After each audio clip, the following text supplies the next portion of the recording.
there. Call the shots. You think you know what's best for me? You think you know what I need? My little helper?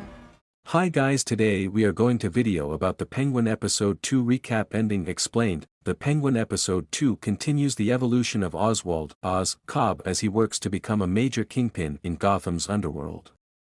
Possessing unbridled ambition, Oz is doing everything he can to survive in this new Max series while also claiming more power and influence in a landscape that's becoming increasingly more volatile following Carmine Falcone's death in Matt Reeves' The Batman after narrowly avoiding execution by pinning the blame for Alberto Falcone's murder on the Maroni crime family. The Penguin Episode 2 continues Oz's secret new relationship with the Maronis while still professing loyalty to the Falcones. To that end, the Penguin Episode 2 ends with Oz barely avoiding exposure once more, while also forging a new alliance that promises to be as rewarding as it will be unpredictable.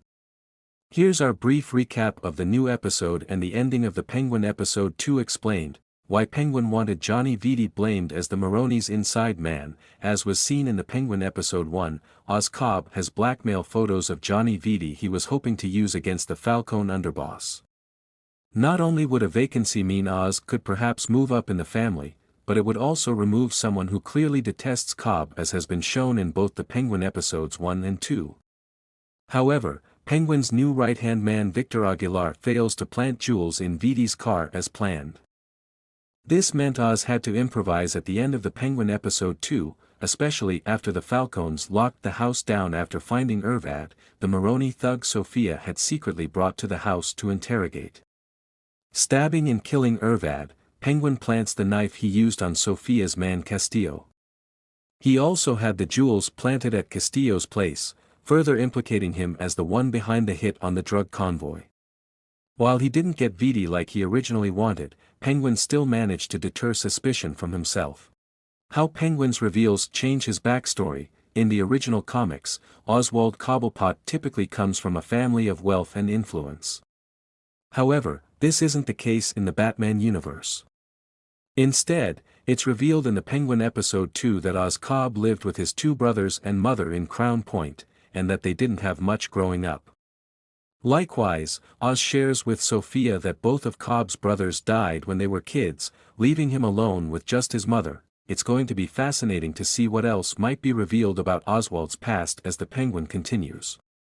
After all, the comics version of Penguin also became an only child following the deaths of his brothers.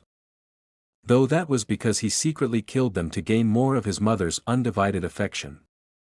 While that doesn't necessarily mean the Penguin's Oz did the same to his brothers, there's certainly a comic precedent for it. Why Penguin threatens to kill Victor, and why he keeps him alive. Once all is said and done, Penguin threatens to kill Victor if he ever chokes again like he did with the jewels that were meant to pinch Vitti. After all, Victor's failure nearly got Oz killed. Threatening to bury him with the bodies of both Irvad and Castillo, Penguin ultimately decides to give the young man another chance. Victor is likely the only one Penguin feels he can fully trust amid all his lies and backdoor alliances. Also, Oz is not yet the major crime boss he hopes to become. At the moment, there aren't many people he can order around like he has with Victor.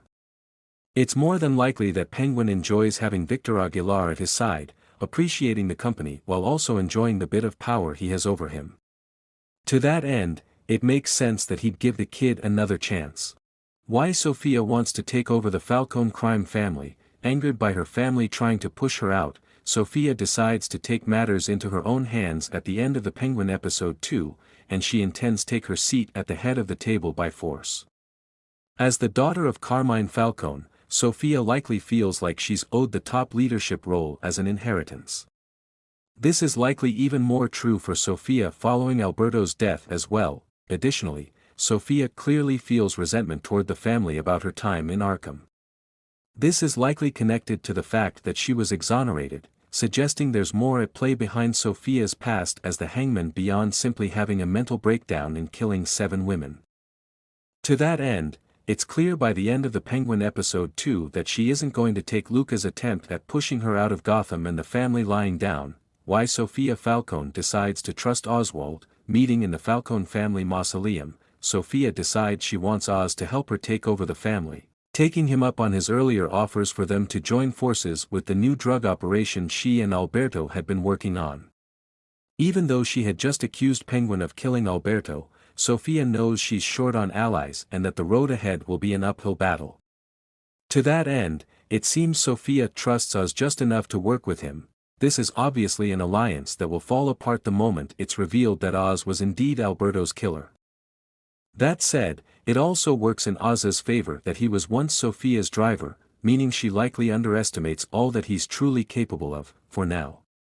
As such, it's going to be very exciting to see just how far Sofia and Oz's relationship goes as new allies and inevitable rivals as Max's new Penguin series continues. That concludes our review for today, but the discussion is far from over. For more, leave a comment, hit like, and subscribe for more videos. Keep the magic of movies alive until the next time, signing off from FK Bytes.